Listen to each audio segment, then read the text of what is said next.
მოგესალმებით რატო საგანაზე. Ავიდან დავიწყეთ იქიდან რატომ პროკურორის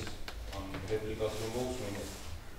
ცოტა ისეთი შტაბის-დილება დამჭა რომ მე მგონი რა ვთქვათ, საერთოდ სხვა საქმეებზე და ხავრაგებულებზე ქონდა ლაპარაკი. ერთი კიდე ის გამიგდა რომ იურიდიული განათლება მე არ აქვს მართალია, მაგრამ რო წავიკითხე ეს 225 მუხლი რასაც შეიცავს. ცოტა ისეთი ის არის რომ ანუ მაგმუხლი შეიგმუხლი შეიძლება მივუყენო რაღაც ტერორისტულ დათმობებას ატერო აი ეგეთი იმას ახლა. სანამ ადამიანს ხო მესმის რომ ჩემი საქციელი თუნდაც ის რომ ფეხი მივარტყინოს უდეს ხამალ რო ყიოდი მესმის და მართლა გულით ვიძახი და გულწრფელად ვიძახი რომ წუხა რა ფაქტზე რომ ეს მომივიდა მე ემოციურად იმის გამო რომ ჩემი მეგობარი ახლობელი ადამიანი მეგონა დაღუპული ან რო ვიღუპებოდა და ეს მომივიდა ამ ემოციით და რაღაცა ანუ არ მიმაჩნია სწორად ეს ის რომ ადამიანის რა ქვია უბრალოდ ადამიანს როცა ესეთ მუხლს უყენებ უბრალოდ ხო შეიძლება რომ მის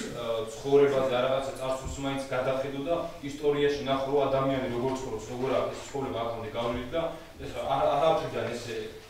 არ შეიძლება რომ ადამიანს ახლა მუხლით 4 და 7 წლამდე პატიმრობა შეიცავს და არაფრის გულიზე რა ანუ მაგმუხლიდან არაფერი თორე ისე კი შეიძლება რაღაც მოხდა, მაგრამ არაფერს ვიზახი რომ ეგეთი არ მოხდა რომ 4-დან 7 წლამდე პატიმრობოთ განდებული იყო მაგმუხლში და არაფრის იმაზე გულიზე ან რაც ხორბაც მაქვს გავლილი და როგორ ცხოვრობდი რაღაცა ყველაფერი წყარში ჩამიყანა ხო ესეთი რაღაცას არ შეიძლება მესმის რომ რაღაც წმინდანი არა ვარ და არა ვარ რომ ყველაფერში მე რაღაც მართალი ვარ და რაღაც ესე მაგას არ ვიძახი რა რაც მოხდა გულწრფელად ჩემ წინა დაკითხვაზეც წინა სასამართლოზეც და ანუ ვიძახი მართლა გულწრფელად რომ მოხდა კი რაღაც ნამდვილად მოხდა სასამართლოზე რაც არ უნდა მოხდარიყო და სამაგალითო აქციები ვერ გამოვხატა მე და რაღაც მოსაწონის აქციები მაგრამ ისეთი არაფერი გამიკეთებიო რაღაცა წინასწარ გამიგიგნა რომ რომელი ტერორისტები და კრიმინალები ჩვენა ვართ რომ რაღაც ესეთი ამხელამის გაგვეკეთებინა რომ გაგვეგეგმა და რაღაც კულტურა გაგვერბია და რაღაც ეს არის რა მართლა აბსურდული ბრალდებაა ჩემი აზრით ჩემი აზრით კი არის ნამდვილში ეგრეა ეს რაც მოხდა იყო მხოლოდ ემოციური რომ მე მეგონა რომ ჩემი მეგობარი დეპუტატი არ იყო თან იყო ეს რაღაც ემოციური წივილი ქალებისა რომ დება უშველი და რაღაც და ეს გახდა ამ იმის რომ სასამართლო დარბაზში სასამართლო მსვლელობის დროს ვიხვირე და მართლა ოდიშ ვიხდი მაგ იმაზე და ძალიან წუხა რომ ესეთი რაღაც არ უნდა გაკეთებულიყო ჩემი მხრიდან რა ვიცი ჯერ რა ვიცი თერავს და იმედი მაქვს რომ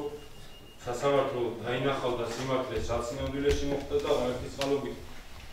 არ მოხდება ისე რომ ეს ელემენტარული რაღაცა პატარა შეცდომის გულიზე ადამიანი ხო უშეცდომო არავინ არ არის და ყველას მოხდა შეცდომა და რა ვიცი ჩემი დიდი თხოვნა და იმედი მაქვს რომ ესეც იქნება რომ სასამართლომ დაინახოს ნამდვილში რაც მოხდა და ერთი წყალობით ყველაფერი კარგად განხორციელდება რა ვიცი დიდი მადლობა ყველასთვის